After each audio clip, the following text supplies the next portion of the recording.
We're wanting you to understand, of all the things that you've heard us talking about here today, what would improve your life or anybody else's more than all other things put together? If I was happy? Yeah.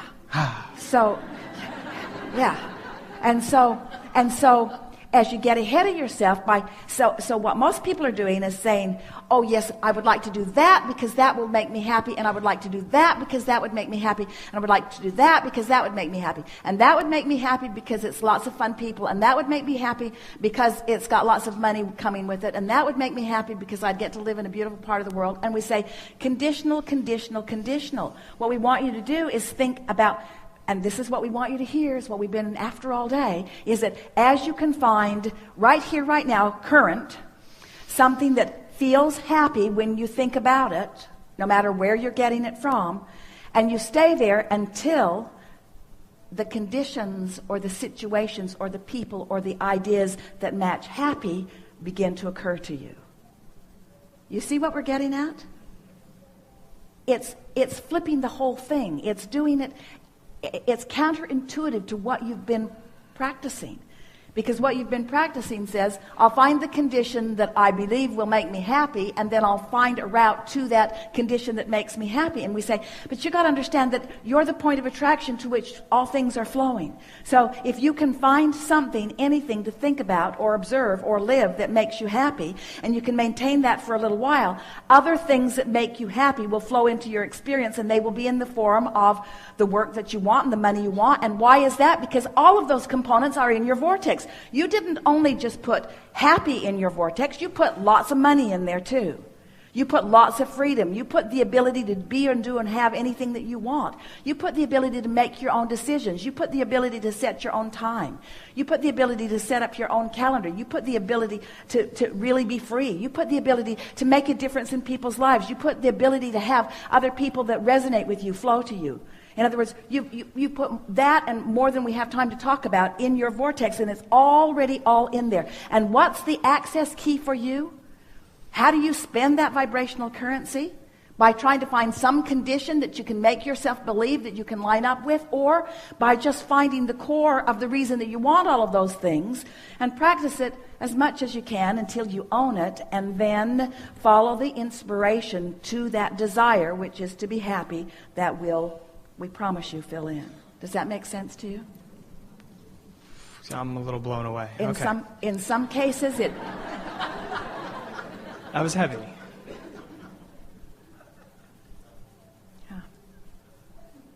Yeah. And you think you're blown away now. As the ideas flow and you feel the perfection of them. And then you see the ease with which That's what I'm seeking. But in the seeking of it, you're looking for something that is not, and you introduce resistance into the equation. How? Where did I do that? By saying, I'm looking for this thing that I haven't found yet. And so what we're really asking you is, can you be happy? Do you have the ability to be happy before the idea flows? Yes. Because if you have the ability to be happy before the idea flows, the idea will flow for sure. Do you have the ability to be happy before the money gets there? Because if you have the ability to be happy before the money gets there, the money will get there before. Following?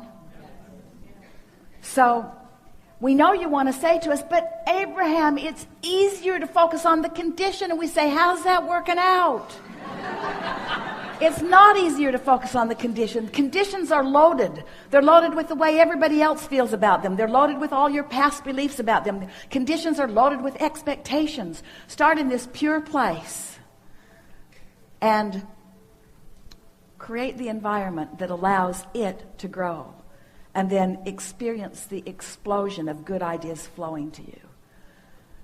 And say regularly, I had a desire and it was general, but boy, is it evolving into something that's more and more specific. And the more specific a general desire that has no resistance becomes, the more exhilarating it will be.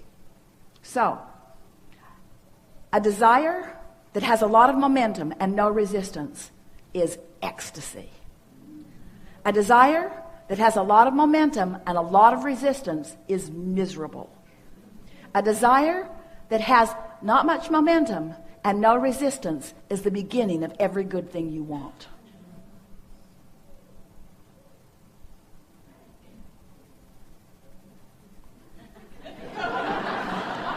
And a conditionally programmed world, so they say, what are you looking for in life? Happy? Oh, yeah, what else? That's it. Happy. Fun? Oh, yeah, happy and fun, because fun makes me happy. And happy is fun. Yeah, fun and happy. Fun and happy. And fun and happy. Fun and happy. Fun and happy and clarity. Fun and happy and clarity, because clarity makes me happy, and clarity is fun. Fun and happy and clarity. And power, because fun is happy, and happy is fun, and clarity is power, and fun and happy, and clarity, and rich. And rich. And rich. And healthy. In other words, once you're there in a stable way, you can add anything and everything else to the list, and it will show itself to you in full measure. But you got to start from the basics, and you got to give up the conditional approach to life that you have been practicing, because the conditional approach is introducing resistance into your experience that is unnecessary. I'm going to have to download this. Our ploy is working. I have one more thing that is completely separate, but how can I tap into Abraham and this message that comes through you? Get happy. Get happy. Yeah. I want it. Well, you're clearly on the trail of it.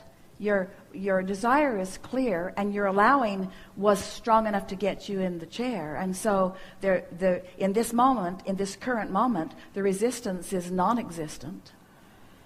And so it's seeking this state of being, it's seeking this feeling. Really what it amounts to is not making such a big deal out of things, and not trying so hard to justify, and sort of taking everyone else out of the equation, and just developing a relationship between you and your source, and letting that be the primary thing that you're reaching for. And to understand that the source within you is happy, and that when you feel happy, that alignment is happening. And when you're yearning for something, that's different. Yearning is different than happy. Yearning is an active vibration in opposition to what I'm reaching for. So it's not trying so hard. It's being easier about it. It's looking for the evidence of it that's all around you all the time. It's acknowledging when you are in alignment, and reveling in that alignment, and talking about that alignment when you are there, and keeping the momentum of that alignment going longer, and consciously acknowledging that it is happening, and staying there until you're fully appreciated, and until you just feel obnoxiously invincible. In other words, when you tune into this and practice it and allow it and own it, and can get there easily and start there every morning, and get further and further into your day with it, then all of the easier it gets, the easier it gets. Because at first it's a little awkward, but you get better and better at it. And the better you get at it, the more evidence that flows. And the more evidence that flows, the easier it is to be good at it. Until then it becomes the condition coming in response to the vibration, rather than trying to get the vibration to come in response to the condition. That's really what we're wanting you to understand. It's getting the cart before the horse, or the horse before the cart. You want to, and so of all of the things in the world that you can think of, if someone were to walk up to you and say, what do you seek most in life? Your answer is? Joy, happy. And if you wanted to add more momentum to that, what other words would you say? If this person were saying to you, and what does that joyful happiness mean to you? Flesh it out a little. Having fun, being passionate, having a direction, and going for it with everything. Having fun, meaning engaging with lots of others. And, laughter, and humor. But feel how when you said having direction, there was a little yearning in that. So what you want to say is knowing direction, feeling my way, feeling the inspiration, getting the impulse, being alive to the impulse, following my bliss. feeling it, being moved from the inside. Recognizing that when I feel like this, I'm on the brink of something good, and then when that something good comes, saying, I knew you were coming. I just didn't know in what way you would manifest, but I felt you coming. Those kinds of things. These are the kind of conversations that you want to have with yourself. I knew you were coming. I could feel you coming. I woke up excited about you coming. Jerry and Esther were in this neighborhood a few years ago, and they were on their way to what they considered to be their favorite restaurant in the area, and driving down the freeway. And all of a sudden, Jerry said, let's go to this restaurant instead. And Esther was driving, and all of a sudden, she needed to exit like now. And so she took the exit and then asked questions later, which was the agreement that they always had with one another.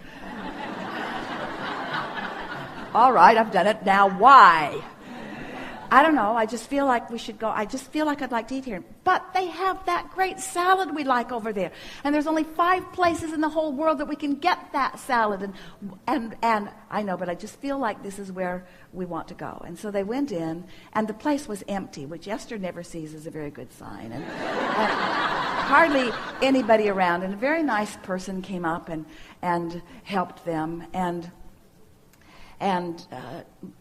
talked to them briefly. And Jerry was always wanting to know people. He wanted to know who she was and where she was from and just a little bit about her. And then Jerry reached into Esther's purse where there was the envelope where, even though they beg you not to buy anything with cash, you always do. So there's always an envelope with a considered amount of money in it left at the end of the seminar, and it was in Esther's purse. And Jerry just reached for it and just handed it to the girl and said, this is for you.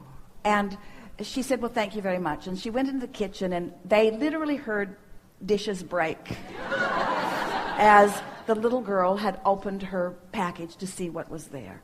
And she came back in to where they were, and she said to them, you know, I woke up this morning, and the first thought I had was something really, really good is going to happen to me today. Something really good is going to happen to me today. And Esther said, well,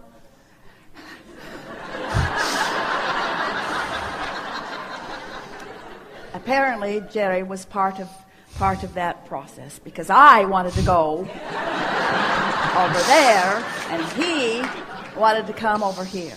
And then she said, my roommate moved out this week unexpectedly, and my rent is due tomorrow, and I did not know how I was going to pay it. And Jerry said, if you had told us that story first, we wouldn't have given this to you. Because the more she tried to justify the gift that she had received, the more her energy became contradicted from the purity that it was. When she had awakened that morning and said, something really good is going to come to me today, you see. And so you are in co-creative harmony with people all over the planet. And there are people who are ready for you, and you are ready for them.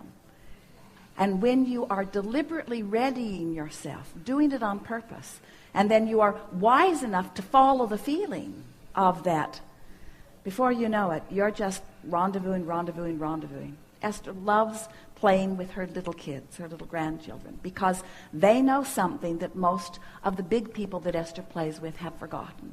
They know that it's always supposed to be fun. Not just a little fun now and then not fun, and then a little more fun and then not fun. Always fun. Always fun no matter what. Always fun. Fun and then more fun and then more fun and then more fun and then some more fun and then more fun and then more fun and then some more fun and then more fun and then more fun. And sometimes it's fun to even think about the fun that we're going to have while we're having the fun that we're having right now. In other words, no point to ever get into a fun lag. There's no reason to ever get into a fun lag, because they are young enough to still see that the universe will continue to deliver to them one thing after another, after another, after another, after another. But if you've been living some conditional life, then the universe is giving you this not fun, and this a little more fun, and this not fun, and this not fun, and this a little more fun. You're having a sort of jerky ride. It's supposed to be fun, clarity, fun, fulfillment, fun, satisfaction, fun, interesting, fun. Good feeling. Yeah. Yeah. Good enough?